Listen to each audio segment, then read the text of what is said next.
महात्मन, मेरा ये प्रश्न है कि श्रद्धालुओं को महाकुंभ में मानसिक शुद्धता के लिए क्या क्या करना चाहिए?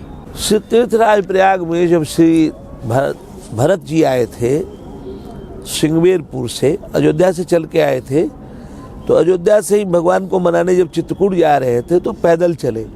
तो श्री कौशल्या जी ने कहा कि पैदल न चलें, आप रथ पे चले, नहीं तो श्री राम जी जब से गए हैं लोग खाना पीना छोड़ दिए हैं, केवल हड्डी और चमड़ा है, शरीर में कुछ है नहीं, शायद चित्रकूट तक कोई पहुंच नहीं पाएगा, तो आप पैदल न चल के रथ में हो जाए, नहीं तो आप ही का सब अनुशीलन करेगा। तो श्री भरत जी रथ में हो गए, लेकिन सिंगवेरपुर तक श्री राम जी भी वनवास काल में रथ से आए थे, तो वहाँ तक से तो रथ में हो गए। सिंगवेरपुर के बाद जब गंगा पार किए केवट के नौका से चरण धोड़ा करके, तो वहाँ से भगवान फिर पैदल प्रयागराज आए थे। तो श्री भरत जी भी निर्णय लिए कि पैदल ही आएंगे, तो पैदल वो आ रहे हैं श्री भरत जी। तो जब पैदल वो आए श्री भरत जी, तो एक घटना घटी। प्रयागराज जब पहुंचे तो उनके पैर में फफोले पड़ गए थे। गोस्वामी जी ने लिखा कि पैर ऐसा दिख रहा है जैसे कमल के फूल पर शबनम, उनके फफोलों की उपमा दी, उसके कण जैसे कमल के फूल।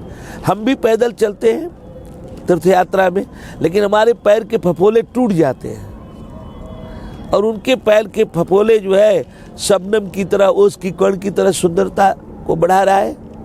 ऐसा कैसे हुआ? वास्तव में भरत जी न तो रथ में चढ़ के आए, न घोड़ा में चढ़ के आए, और न पैदल आए, वो नामारूढ़ होकर के आए, नाम में सवारी करके आए, नाम में आसीन होकर आए। कहत राम सिया उमगी उमगी अनुराग। तीसरे पर भरत जी प्रयाग पहुंचे। जब भी आप तीर्थ यात्रा में जाएं तो नाम जपते हुए जाएं। गाड़ी में बैठने का प्रमाद न हो कि मैं तो गाड़ी से जा रहा हूं, पैदल चलने की हीन भावना न हो। आप न पैदल जाएं और न गाड़ी में जाएं, आप नाम में आसीन होकर नाम में आरूढ़ हो, नाम जपते जपते जाएं।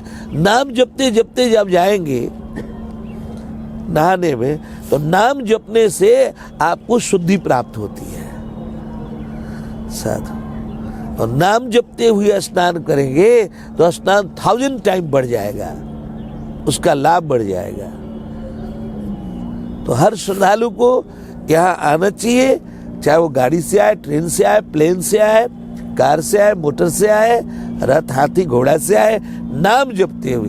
वो पैदल न आए और न हाथी घोड़ा प्लेन से आए, नामारूढ़ होकर के आए, नाम में आसीन होकर आए।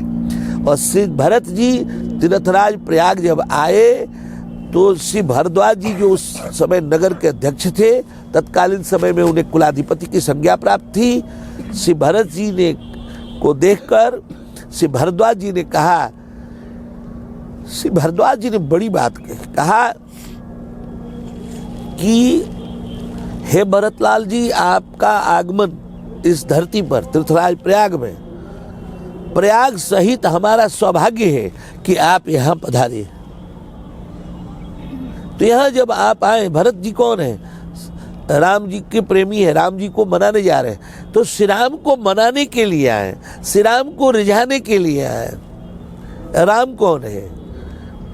राम अखिल विश्राम दाता है, गोसाई जी लिखते हैं, वो दिमाग को विश्राम देते हैं। राम आनंदहु के आनंद दाता है, और आनंद के अनादि स्रोत है राम।